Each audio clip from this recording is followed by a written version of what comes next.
And what I know. Well, I mean, and I understand that, okay? But I think that there's more. Hi everyone, I'm Kevin and this is Just Thought Lounge. JTL is the true crime channel that delivers serious, well-balanced coverage of the cases that really make you think. The case we're about to look at centers around a young couple in love. In the summer of 2013, Cody Johnson and Jordan Lynn Graham were celebrating their wedding with friends, family, and their church. What should have been amongst the happiest times of their lives, however, turned bleak only a week later when Cody, usually very reliable, failed to show up to work on Monday morning. He had not been seen since the night before. Friends and family feared the worst. It was not a lengthy search to find Cody, only a few days. But this short period was confused, riddled with suspicions, contradictory stories, and many unanswered questions. Central among these asked, why was Jordan Graham, the blushing young bride, being caught in so many lies? Let's take a look.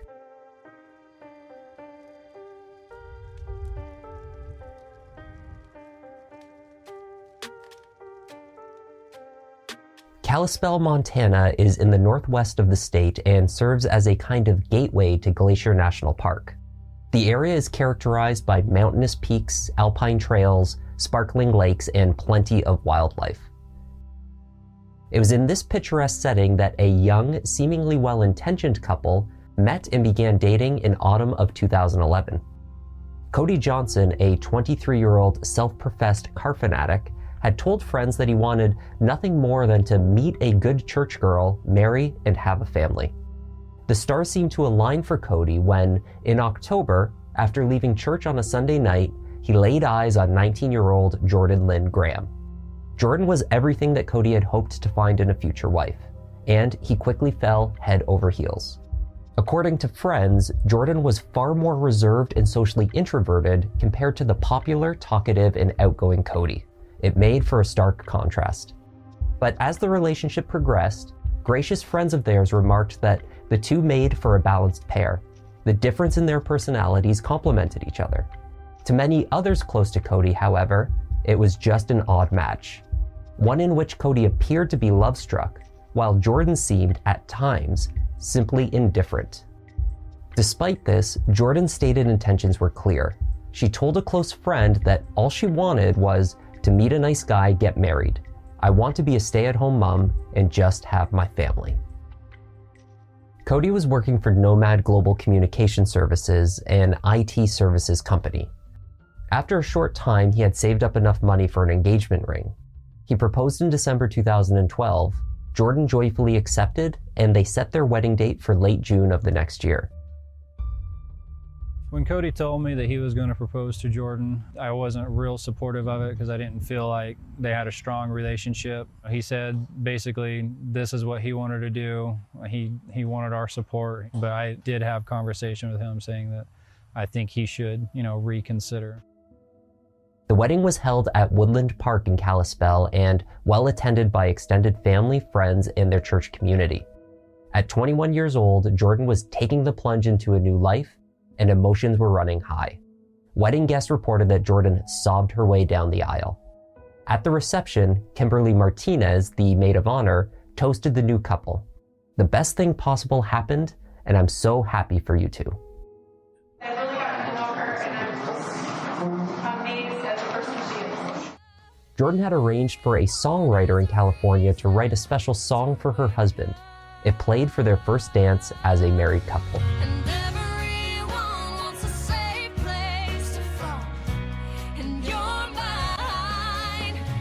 The newlyweds had a day-long honeymoon break in Big Fork, only about half an hour's drive from Kalispell. They returned to their regular working lives on the Monday. Cody was back at Nomad, and Jordan to her work as a babysitter. The young couple were formally starting their lives together, and maybe a family. 1 week later, the 8th of July, Cody's supervisor and friend, Cameron Fredrickson, was at work Monday morning and becoming increasingly worried. Cody had not yet arrived, and he was not typically late or out of contact. Cameron texted Cody at about 8:30 a.m. that morning, but received no response. 2 hours later, he phoned, but was connected directly to Cody's voicemail. Over lunch, he began calling around to see if any other friends had heard from Cody, but no one had. Then, at 4:30 that afternoon, Cameron received a text from Jordan that left him truly worried. She messaged to ask him if Cody had made it into work that morning. A similar message was received from Jordan to Cody's mother, Sherry, but she hadn't heard from Cody that morning either. Family members had been contacted, and concerns were spreading. Surely his wife would know where to look for him, but Jordan had no idea. She told Cameron that she and Cody had fought the night before. Afterwards, Cody had needed to blow off some steam and he had left. She messaged that some out-of-town car friends came and picked him up. I was not there, but the last thing I heard was he was going to go for a ride with his buddies from out of town. Upon hearing this, Cameron set out to track down Cody. He checked all of the surrounding hospitals in case his friend had been out joyriding and gotten into a wreck. As word spread, friends and family members of Cody's began to congregate at his home with Jordan. Kalispell police were contacted, and Cody was formally reported missing. At their home later that day, Jordan explained to her younger brother and two of Cody's closest friends that she had discovered his cell phone and his car keys had been left in their garage when he had abruptly left with his friends on Sunday evening. Jordan had observed them pull out of the drive and had heard nothing from him since. In the days after Cody's disappearance, Cameron Fredrickson broke into Cody and Jordan's house. The back door had been left unlocked. He was desperate to find any clue as to what had happened to his friend, and he did not trust his friend's new wife. He had never believed that the marriage would work out, but now he feared something much worse than divorce. She actually changed her story and stated that she was at the house when Cody left, and that she saw him leave in a dark-colored car. So between the 2 days, two completely different stories. And at that time, that's when I became suspicious and then actually went to the authorities. He searched around their things. He searched for blood, a weapon, perhaps even a body, but turned up nothing. Less than 2 weeks after her wedding day, Jordan Graham sat down with Kalispell police to discuss her missing husband. She told Detective Zimmerman that on Sunday evening, the couple had been out with church friends for dinner. She said they had not been fighting, but that he did want to leave with friends that were in town visiting.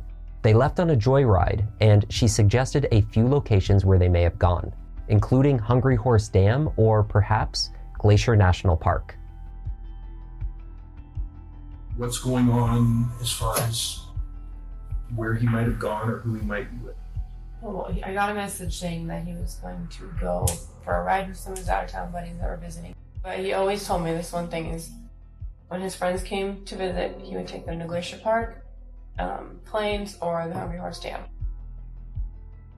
Although Jordan's recollection of the last time she had seen her husband was relatively straightforward, it nonetheless contradicted versions of the story that she had told friends over the previous 2 days. In one version, she and Cody had been fighting and she witnessed him leave. But in another, no fight had taken place and she was not even present when he was picked up.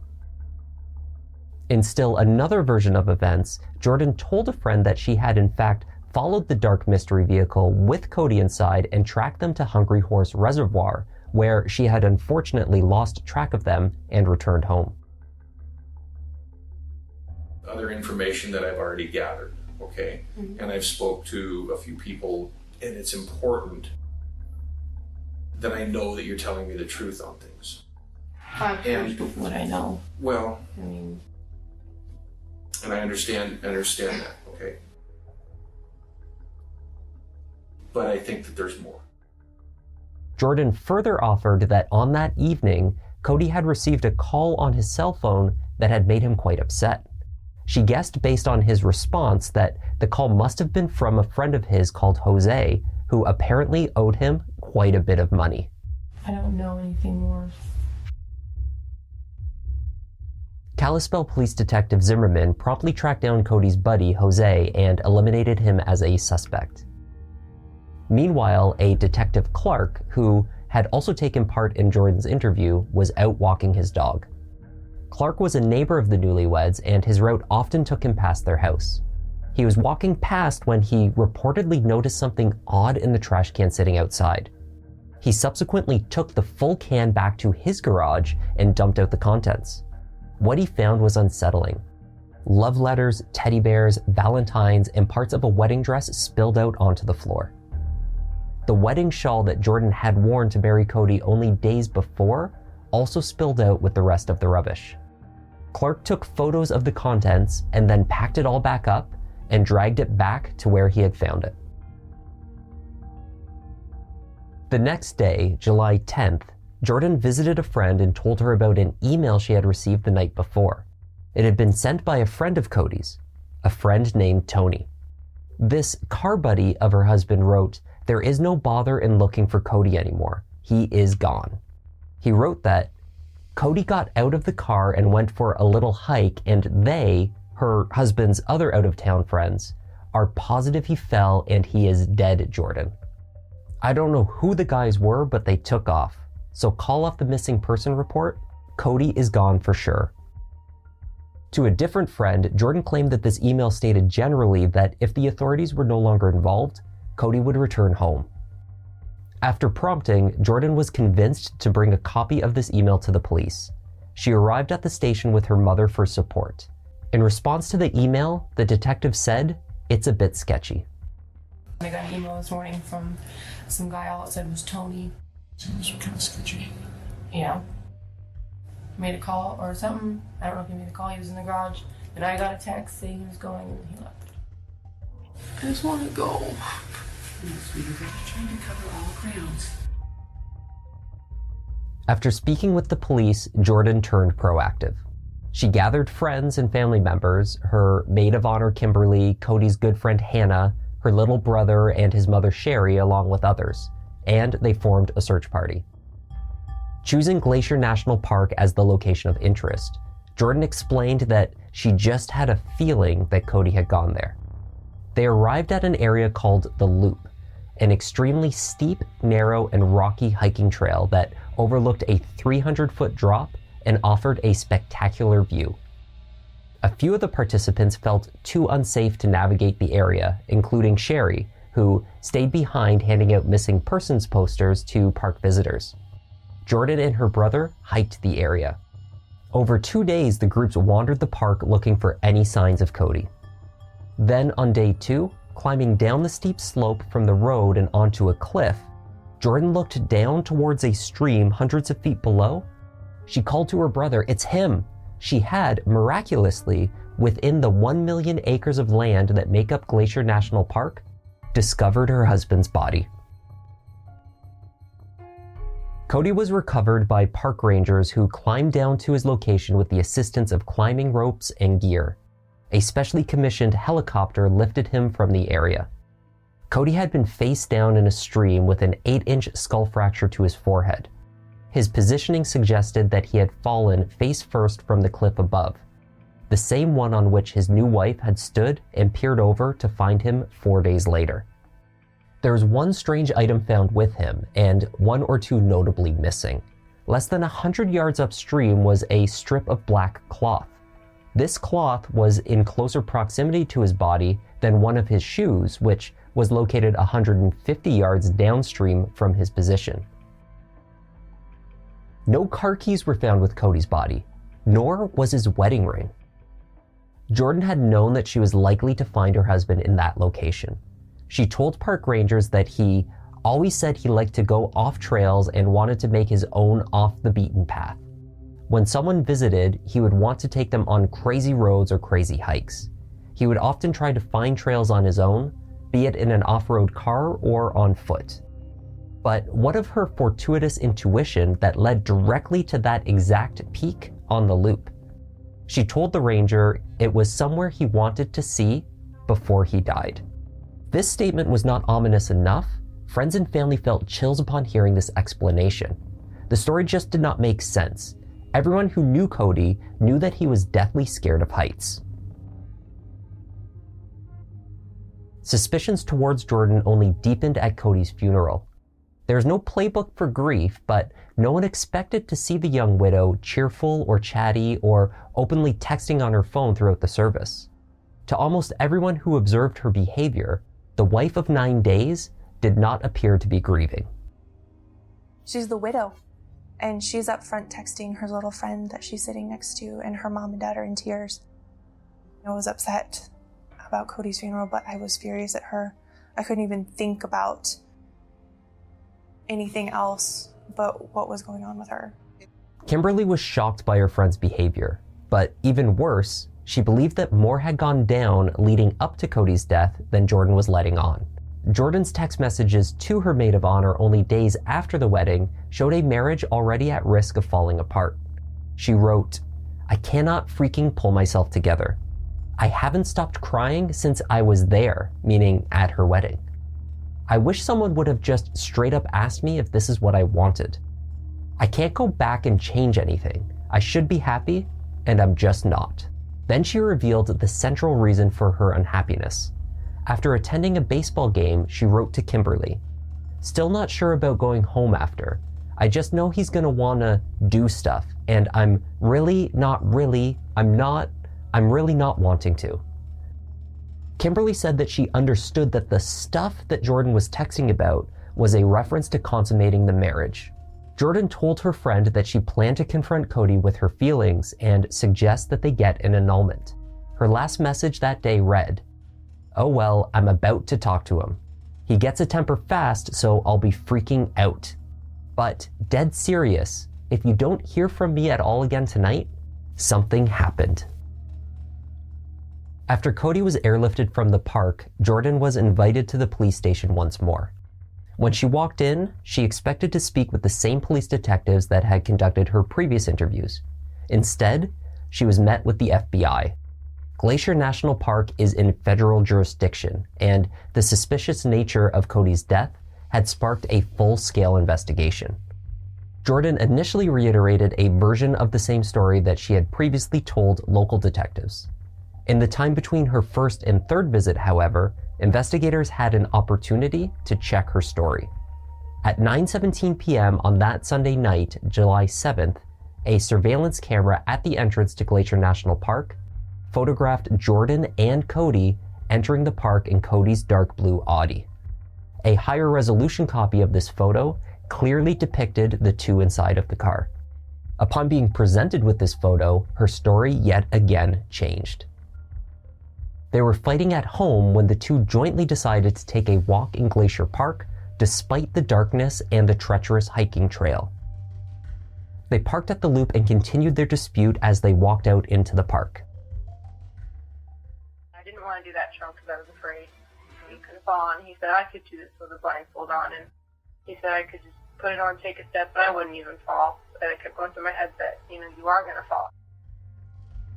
She described the argument as they walked along a trail which led to a very dangerous cliff, where they paused and continued arguing.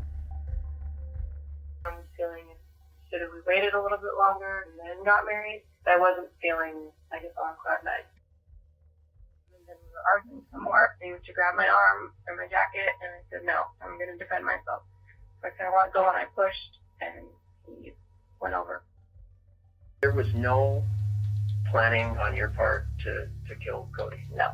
Okay. You hadn't planned that until this whole thing just kind of happened in the heat of the emotion of the passion of that situation. Cody's fall from the cliff had been a horrible accident. In one fluid motion, he had grabbed at Jordan's arm, at which point she had turned and pushed him. Somehow, according to her admission, she managed to push him with both hands on his back over the cliff. So he would have fallen face first down the hill. Why did you continue to turn around and then push him off? I think it's because emotions were running so high. I was frustrated, I was angry, I was every emotion I could ever think of, all at once. And I've never felt like that before. I've never experienced that. After seeing him fall, she did not call for help. She went back to her vehicle and sent a series of text messages to a 17-year-old friend. They discussed dance moves at the wedding. She messaged Kimberly vague and distressed messages, but she did not mention what had occurred. The FBI did not buy into Jordan's new narrative.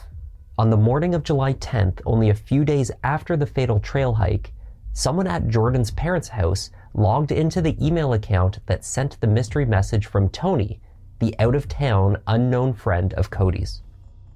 Investigators subsequently traced the email to Jordan via the IP address at her parents' home.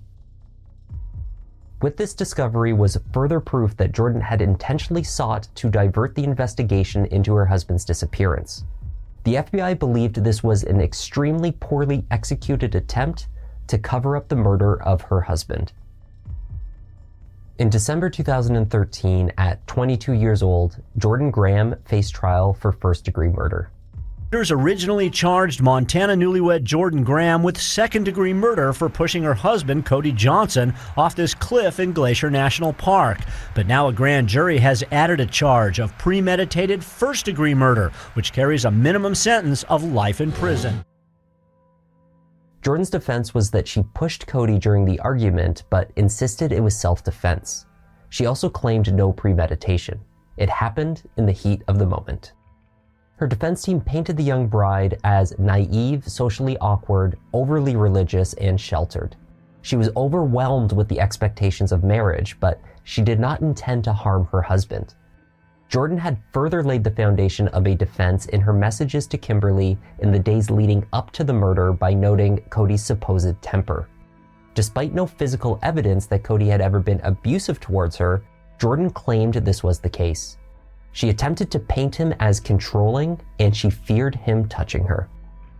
The prosecution disputed Jordan's claims. Furthermore, they layered on a case that Jordan had planned the murder, staged as a kind of special surprise for her husband.